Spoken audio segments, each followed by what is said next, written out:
예수님의 눈으로. 예수님, 1996년 4월 7일 시원하고 상쾌한 아침 공기와 함께 해가 떠올라 초원을 밝게 비치니 땅에 내린 이슬들이 반짝였다. 시몬이 말했다.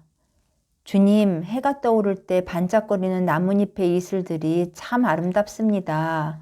이것 보십시오. 나는 시몬이 말하는 이슬의 아름다움을 보았다.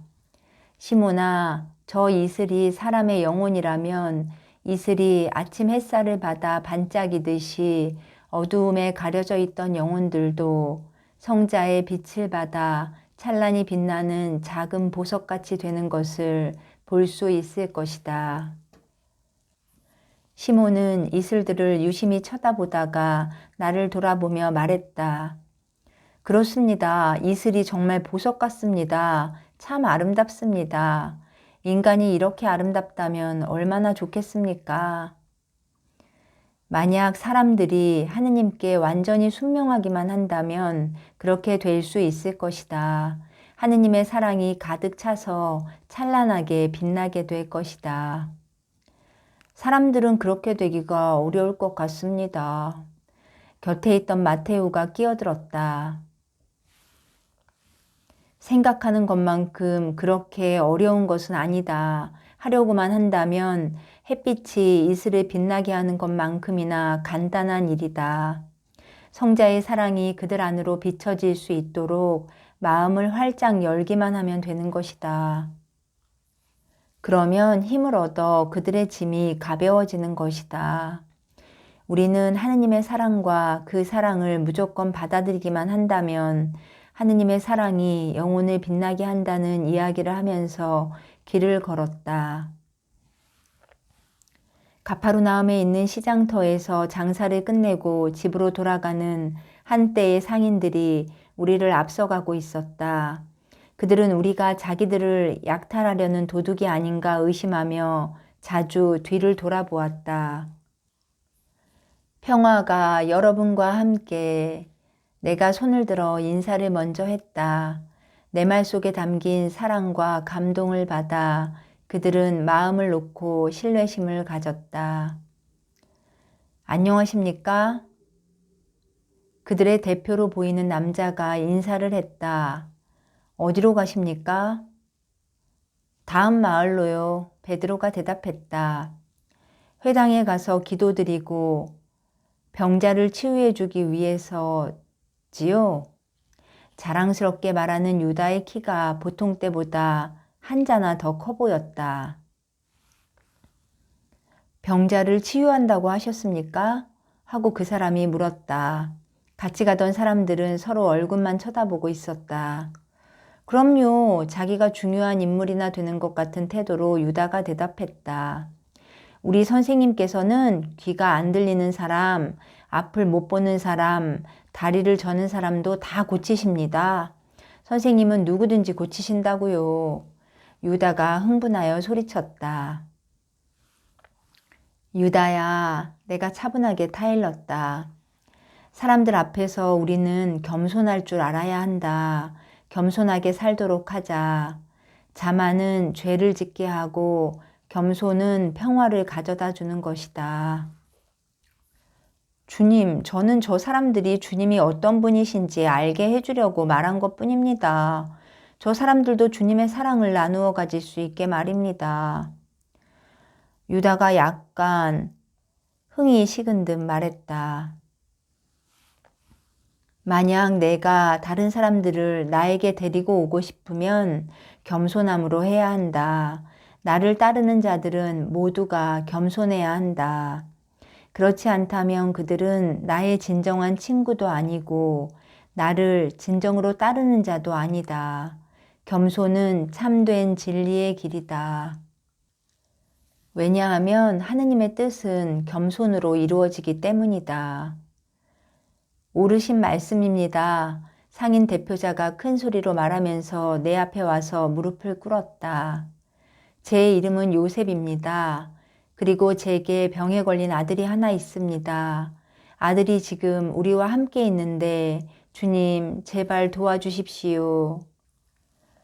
아들이 어디가 아픕니까? 베드로가 물었다. 상한 포도주를 마셨는데 상태가 안 좋아서 죽을 것만 같습니다.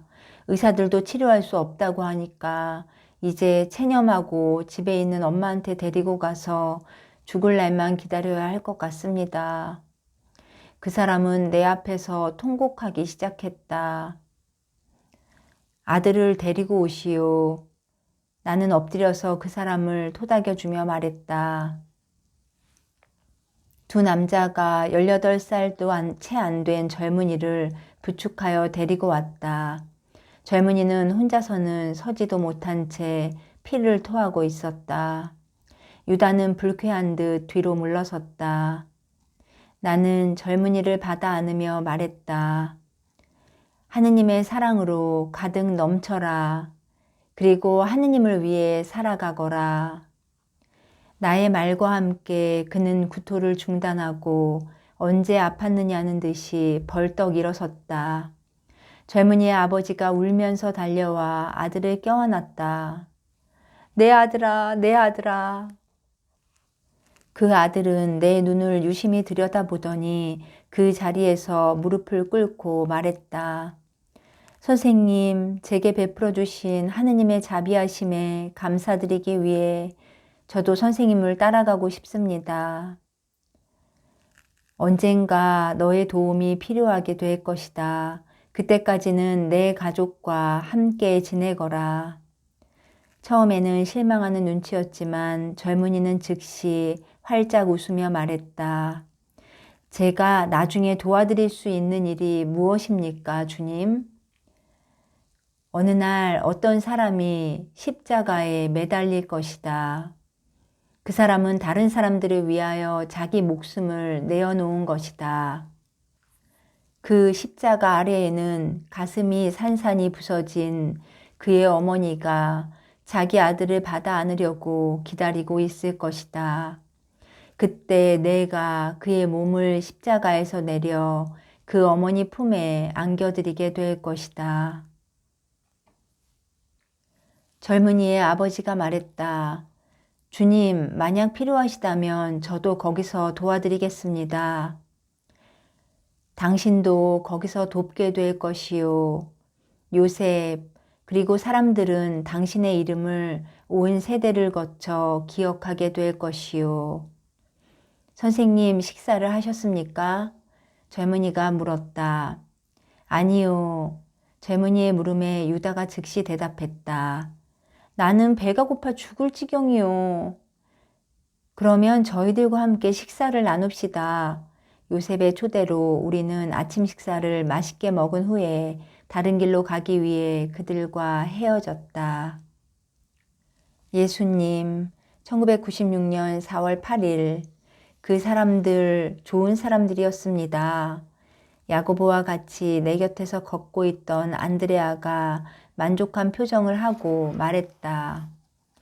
그래, 그 사람들과 아주 즐겁게 식사를 했다. 선생님, 유다가 얼마나 마구 먹어대는지 보셨습니까? 한동안 음식 없이 지낼 준비라도 하고 있는 사람처럼 보였습니다. 기가 막히다는 듯이 야고보가 말했다. 유다를 쳐다보니 잔뜩 부른 배 위에 손을 얹은 채 앞서가고 있었다. 물건에 대한 욕심이든지 돈에 대한 욕심이든지 간에 욕심은 사람을 망치는 것이다. 어떤 것에 대해 욕심을 부린다는 것은 남을 잊고 자기만을 생각하는 것이다. 유다가 좀 안 됐다고 생각하며 말하고 있는데 갑자기 유다가 뒤를 돌아보며 말했다. 선생님, 아침 식사를 맛있게 먹었습니다. 아주 많이 먹었어요. 잔치를 벌여놓은 것 같았습니다. 시간이 조금만 더 있었으면 좀 더 먹어둘 수 있었을 텐데요. 그렇게 빨리 떠나야 했던 게 유감입니다. 유다는 자신의 행동이 잘못되었다는 것을 알지도 못했고 더 이상 그것에 대해 생각하지도 않았다. 유다를 가끔 야단친 것을 생각하고 아무 말도 하지 않았는데 내가 유다를 야단친 것은 그를 그만큼 사랑했기 때문이었다. 야고보가 물었다. 선생님, 사람들이 어쩌면 그렇게 눈이 멀 수 있을까 하고 생각해 보신 적이 있습니까? 야고보야, 내가 말하는 사람들은 영혼이 눈먼 사람들이다. 나는 육신의 눈이 먼 사람뿐 아니라 영혼의 눈이 먼 사람에게도 빛을 주기 위해 온 것이다. 그러나 어떤 사람은 치유를 거부하기 때문에 고쳐줄 수가 없다. 내가 굶주리고 있을 때 많은 음식을 가진 사람이 음식을 가져다 준다고 하자. 그러나 내가 받기를 거절한다면 너는 계속 굶주릴 수밖에 없을 것이다. 필요한 것이 바로 내 앞에 있어도 내가 그것을 거절한다면 너의 굶주림은 여전히 계속되는 것이다. 많은 사람들이 이런 모습을 하고 있다. 하느님께서 권하시는 치유의 사랑이 바로 눈앞에 있지만 그것을 받아들이지 않기 때문에 사람들은 진리를 보지 못하는 상태로 남아있는 것이다. 야고보와 안드레아가 나를 쳐다보고 있다가 안드레아가 말했다. 주님의 지혜는 정말 한량없으신데 제가 그것을 충분히 배워서 얻게 될 날이 있을지 모르겠습니다. 장차 지혜와 진리의 성령께서 너희에게 임하시어 너희를 가르치고 깨우쳐 주실 것이다. 나는 야고보와 안드레아를 감싸 안고서 함께 하느님을 찬양했다.